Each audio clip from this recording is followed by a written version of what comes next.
Hey y'all, and welcome back to another video on my channel. Today I'm actually pretty pumped because I'm actually going to show you a finished product of what I've been working on for months, since actually January, okay? So I have been working on my boat extensively. Now I know that you guys have seen videos of me fishing on it, so I want to show it off. All my buddies are like, hey, that would be a great video to do, is just do a quick overview of your boat and actually show us, what you built and everything. And I think that's a great idea. So I want to share that with you guys today. And that's what this video is going to be about, is my 12-foot fiberglass John boat. Okay guys, so I realized that I pulled the boat out about halfway and it is going to be way too heavy for me to push this thing back in, and it's just going to be a mess, and I don't feel like driving my truck up through the grass and hooking it up just for this video. So we're just going to do half in, half out type of deal. Now, before I show you this boat, I want you guys to picture, well, actually, I'm going to drop pictures in it right now of what the boat used to look like. It was a classic boat, but I wanted to turn it into something better. So right now, I'm going to insert the pictures of what it used to look like, and then I'll show you my upgrades, starting from the front of the trailer all the way to the back of the boat.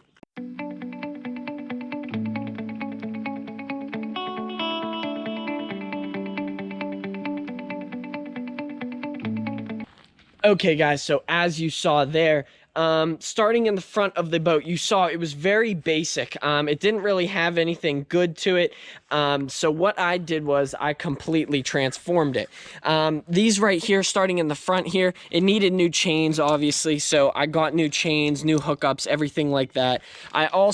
My truck only has, I think it's a 7-blade port, so I got this little adapter here for it, so it works perfect. And actually, me working on the bumper, I actually can do both now, which is pretty cool in case I ever need it. Next, going back, I have this spare tire mount, which was pretty cool. I actually like the way this setup is.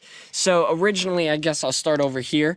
This trailer jack here, this was never on it. So what I did was I put it on, and originally I just had this bracket and this bracket over here, and that's what held it on. But you see, the boat was way too heavy for that bracket, so this trailer jack would slide like crazy, and it would never be perfect for me. So what I did was I just put it to a quick weld. Not the best weld, but hey, it holds. And then I was able to take these brackets off here on either side, and I was like, you know what? I might as well keep one bracket just in case, and I'll put my spare tire right here. It was just perfect how it worked out. So, you know what? Kill two birds with one stone with that bracket, and I really like the way that looks and how it turned out. So then, just little maintenance things that I've been posting on my Instagram. The winch here, I just put this brand new sucker on there. The old one was really, really beat up, and the gear started going on it. So I just put that on this week.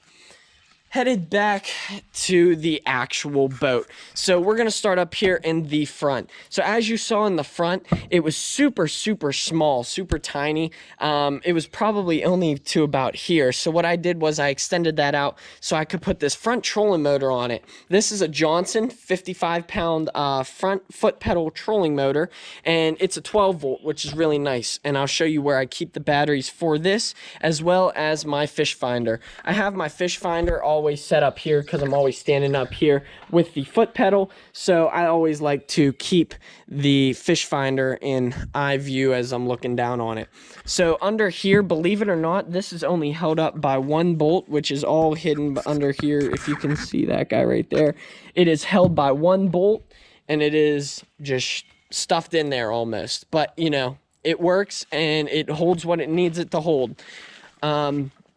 Also, what I did was I installed all new wiring and all new lights. So you'll see here, I have brand new LED lights here. I don't have it hooked up to my battery. My battery's on the charger for tomorrow, but I just want to show you a quick glimpse of, hey, look what I was trying to do. But I just wanted to show you, let you know that basically, every wiring, all the wiring in this boat, everything is brand spanking new. Okay, so your next question is probably like, wow, you're going to just start off with the top but not talk about this deck. Right, I am going to talk about this deck. So the deck was a heck of a job. Me and my grandfather worked on it. We probably estimated a good 65, 70 hours just in the deck and this front part here.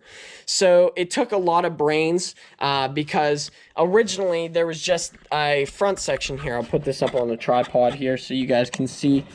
So there was a front section right here. It was probably about 1.5 feet wide, and then you had your a little bit of a gap, and then you had your front corner piece here. So what we did was, I wanted a bass boat, and I didn't want just a bass boat to go just willy-nilly fishing. I wanted to do tournaments, and I knew that it was going to take a lot of work, but I knew it had to be done to have a ready tournament boat. So what we did was I tore that all open, tore everything off, carpeting, everything.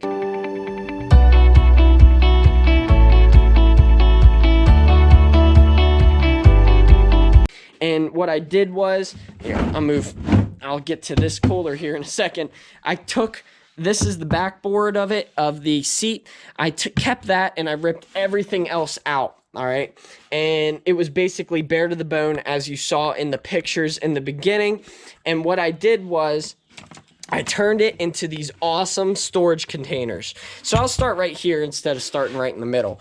So right here, I just have my miscellaneous, if you guys can see. You know what? Let me get my phone out here and turn the light on here. So as you can see, just miscellaneous stuff that you need, you know, emergency fire extinguisher, you know, you got your air horn, your oars, all that good stuff. Oh, here's that fish finder I was talking about. I have the Lowrance Hook 4. You know, it's a nice little fish finder of beginners, pretty cheap. I think it was only like $100 or something like that, but yeah, it's a good starting fish finder. So this right here is our miscellaneous stuff. The next pocket I want to get into are my plastics. So right now, I figured, you know what? I want a very deep... Hold on, I gotta get my Kytex out of there. And my bins. Oh. So, it's still a work in progress. I really want to get... I want to get shocks right here, so these hold open for you when you're trying to get in there. But that's for a later date, and, you know, I'll update you guys on my Instagram for that. But... as you saw how deep this thing was right here. So if I can look how deep that is. That's the bottom of the boat right there. And as you can see, that is the other side of the seat. I put these two giant containers that can hold all my baits, all my plastics, which are labeled, of course. So I thought that was super cool how those perfectly just fit in there like a glove. I couldn't ask for a better fit for my plastics right there, and I could just close that and it works perfect. So my third one is my batteries. So I have 3 heavy-duty deep cycle batteries on my boat at all times, fully charged. And what that means is I just want batteries to last, and I want good batteries. So I don't want these things to die on me when I'm out on the boat. I want these things to last me a few hours while I'm fishing. So I have this one hooked up right now to my main trolling motor and my fish finder, and then I have this one back here as a just in case. Never used it yet, thank God. Hopefully never have to, but it's always a good precaution to make sure that you have those in good condition. Over here, I have just spare stuff in case you need it. You got your anchor, your rope that you tie onto the dock if I'm ever fishing alone. I got some weird baits that I've probably just found over the months that I've been prepping this boat that I just threw in there. And then we're going to go to our last one, our last little container. So this is where I usually have 4 or 5 of these in here. Believe it or not, it's super spacious, and I could keep a whole lot in here. So I just keep my jerk baits, my square bills, my lipless, crankbaits. All of my lures go in this container here. Yeah, I know there's plastics in here. That actually is from Walmart. Super cheap, actually. Shout out to Walmart. You can get this whole collection here for like $5 or $10. It's ridiculous. It was a really good buy when I first got it. So I was like, you know what? Even if I wacky rig a few things and catch a couple fish on them, it's worth it. So I bought that. But yeah, that's in there only because it fits in there perfectly when I have everything stacked up there. Okay, so I want to let you guys know what I did exactly to my board here. So I got a pressure treated wood. It was an 8x4, I think 1/4 inch. Yeah, that's what I got. I didn't want to go crazy heavy, but I was like, you know what? You do this once, I never want to have to replace this again, because again, this did take me forever. So then I have the pressure treated wood, and I painted it with a marine waterproofing paint. I did 2 nice thick coats on it because, you know, even if you get caught up in the rain, anything like that, you do have the full coverage. You don't have to worry about rotting, anything like that, or water getting in your wood. Second thing I want to talk about are these handles here. These handles, they look super basic and easy, but believe it or not, they are terrible. So what I had to do was I had to drill out a square here, and then what I had to do is take a wood chisel, and I had to chisel out this right here so it could just sit in. So it's nice and flush with the board. That was actually a really difficult thing to do because, you know, you can never get the circle right, but it ended up working out, and I had to do it 5 times, so I got good practice after each one. Third thing I wanted to talk about were these hinges. I would advise everybody, if they're looking to do a boat like mine, do not get brass hinges like mine. I mean, they won't rust on you. It's just, I should have gotten stainless steel, so they match with the handles. Maybe I'll change those out at a later date, but I just wanted to let you know that these are brass. They've been doing their fine job. I always thought that you needed a heavy duty hinge for this kind of stuff, but believe it or not, smaller's the better. And with how small of an area you have between each board, or between each door, you don't really have much wiggle room. So smaller the better, and it works out perfectly, and it looks awesome. Last thing I really want to talk about, which is kind of the most important thing to get a perfect bass boat. So I don't know if you guys can notice this, and I'm going to turn this camera over for me, to me in a second here. But if you guys look here, I'm going to show. You see those beads there? I don't know if you could see them. They're straight lines down in the carpet. That pattern is very, very important to match with your boat, because if you have lines going this way, going horizontal, and then you have these lines on the actual boat going vertical, it's going to look completely different colors. If you think I'm crazy, I'm telling you, go out and actually look at boats or look at anything with carpet on it, and you'll see that all those beads here go in the same direction. That is huge, because one angle, somebody will come over to your boat and be like, man, that's a really nice boat. You know, it looks awesome. You did some nice work on it. Then they'll go around the boat and look at it at a different angle and be like, wow, that looks really messed up. You know, that looks terrible. So that is kind of like my big pet peeve with boats, and what I've learned, especially from doing this project here. Okay, guys, that was a lie. This is now going to be the last thing I want to talk about. These guys right here, actually cutting your board, very, very important. It's almost as important as getting the beads on your carpet correctly lined. So if you see here, how perfect, like there's no gaps there. No gaps at all. I mean, it looks like 2 pieces of carpeting were put together, okay? So you have to, when you're cutting your doors out, couldn't think of the word, you have to measure, I believe it's 3/8 of an inch for your carpet, okay? So that means cut 3/8 of an inch here, 3/8 of an inch here, and 3/8 of an inch here. All right. So what that'll do is it'll perfectly fit your carpet in there, so you're not struggling to get it up. You can easily lift it up. Okay.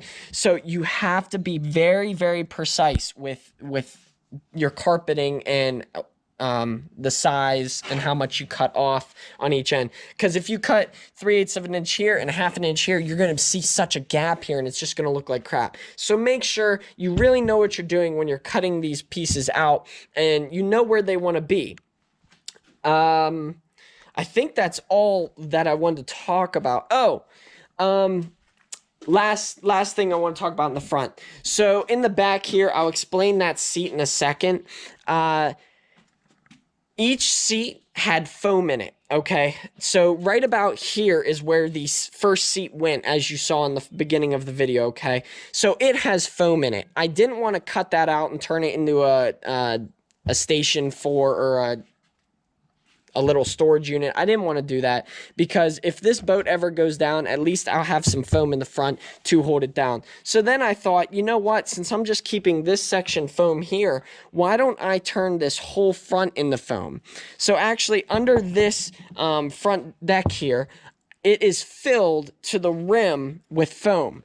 All of this is either spray-on foam, foam board, anything like that to keep it very, very buoyant, because then the back is equal to the front. And if this thing would ever get water in it, hope to God that this foam will keep it above water.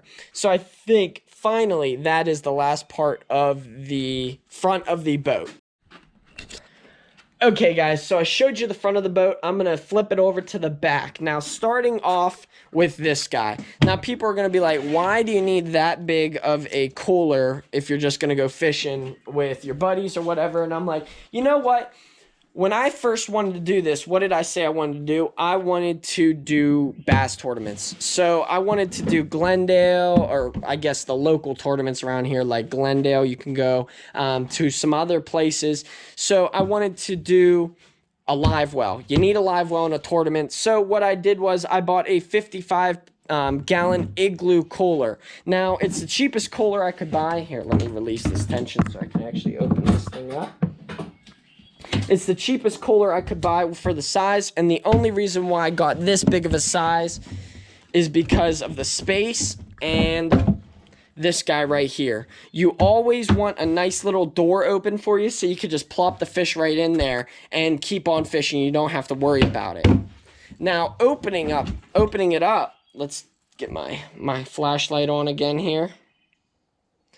Alrighty, so it looks pretty rigged up, but in all honesty, it's the best setup I could find for a cooler to turn into a live well. So what I have here, I have a basic bilge pump, okay? This bilge pump can pump water for like, I think it was like 300 gallons. So it was way more than enough for what I'm trying to use it for. So then I just ran the wires up through here, and actually the wires come out. They come out the side here, and they go in, if you can see that little hole, and then I have wires all right here for the bilge pump specifically, so it can run off a switch if I ever want to use it. Now, this bilge pump will obviously suck in the water from the bottom and spew it out here. Now, that goes to this PVC pipe here. Now, this PVC pipe was pretty simple to put in. All I did was I took some of these, I guess they're pipe holders or whatever, and I just drilled, if you can see, every inch I drilled holes in the PVC pipe. So it's almost like a constant waterfall going into the cooler, so you will always have oxygen in the water, so no fish will die at all. So that is my little take on the igloo or into the cooler live well type thing. If you want to save yourself some money and not install an actual live well, or can't even fit a live well in your boat, definitely give this a shot because it is well worth it and it'll save you tons of money. Now, on the side of the boat, not to get off track of the actual boat, but I just wanted to point out this. I have rollers on here. I just installed these guys, and they're actually really, really nice when trying to get your boat back on the trailer. Super nice and efficient. Get your boat on and off, like, split. Like, it's so easy. Then the last thing I wanted to talk about on the new upgrades, if you guys follow me on Instagram, you'll see that I redid the bunker boards on the boat. Both sides what I used to have, here, let me see if I can find it real quick. So what I used to have as a bunker board is this crappy thing. It's almost like insulation on the top. It's not even carpeting, but it's a non-treated piece of wood that just really got beat up over the years.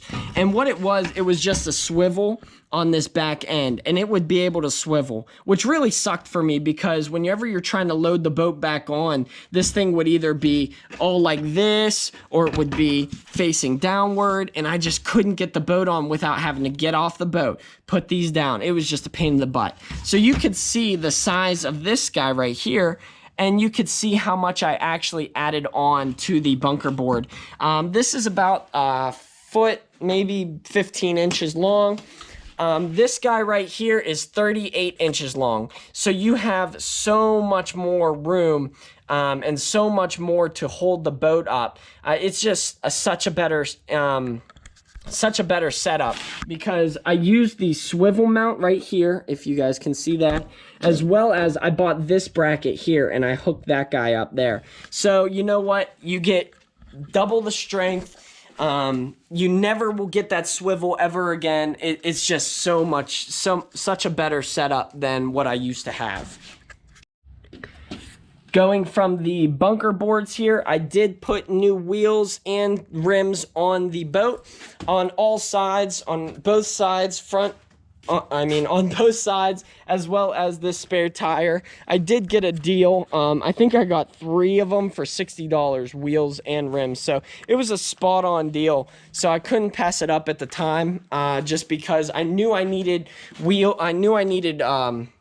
tires because the old ones were dry rotting. So I figured, pick them up while I can. Okay guys, so that leads me to the back of the boat, which is the easiest part and the least amount that I did. All I basically did to the back of this, I rewired my whole panel here, which it does seem like a lot of work, but in reality, I just basically, what's it called? Man, I can't think about it. But I basically attached all the red wires together and then attached the negatives to each switch to whichever outlet I want it to go to. I also installed this new LED light here and also a convenient cup holder on this side. So if ever you're sitting here and you just want to chill out, you're drinking your cup holder, you can get back fishing. The last thing I also did was I installed all the carpeting. All the carpeting is facing the correct direction, and which took me a long time because I didn't realize the beading. Like in the beginning of the video, I didn't realize the beading aspect of it, of the carpeting, so I had to redo it a few times.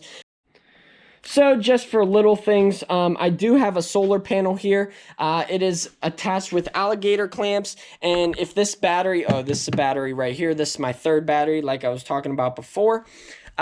If this battery ever goes dead, I can always charge it up with my solar panel. I have my 2 rod holders here, as well as for night, I have that pole that lights up if you ever go out night fishing. Now on the back, what is pushing the boat on the back is a 45-pound Minn Kota. It is a transom mount, pretty cool. I got this actually with the boat, so I can't really complain on the price, just because of the fact it came with trolling motor, it came with a battery, it came with all this stuff. It's just I had to put in the work to make it a customized boat as I wanted it. Okay guys, so that video was pretty extensive and long, but I just want to let my followers know, if you have any questions at all, you can DM me at, there we go. You can DM me at PA.Hunter.Fisherman. Ask me any questions you need to know about the boat, any questions you have about your boat. If you want, I will try my best to help you out as much as possible, give you my best opinion. But to be honest, I just wanted to show you guys all the work that I put into this boat and all the work that I want to go out and fish, and my initiative that I have, and I just want to go out and have a good time. So hopefully before summer ends, I could do one tournament. That's all I want to do. That's literally just to show you guys the boat in action. I just want to do one tournament. But I think I'm going to do some more test runs at different lakes and stuff like that, and reservoirs. I just want to get my feet wet before I jump fully in, you know what I mean? So that is the end of my video. Thank you guys for watching so much, and thank you guys for supporting my channel. I know I haven't been posting as much as I wanted to, but you know, with work and trying to keep up with everything, I just appreciate you watching this and giving me your best feedback. Again, follow me on my Instagram, PA.Hunter.Fisherman. We're almost at 100 followers, so it's pretty sick to think that only a couple weeks ago, maybe a month or so, that I started this, and we're almost at 100 followers on Instagram. And I think I'm up to like 37 subscribers, or 32. I know it's a huge gap, but I know I'm above 30 subscribers on YouTube. So thank you guys so much for watching, and we'll see you on the next one.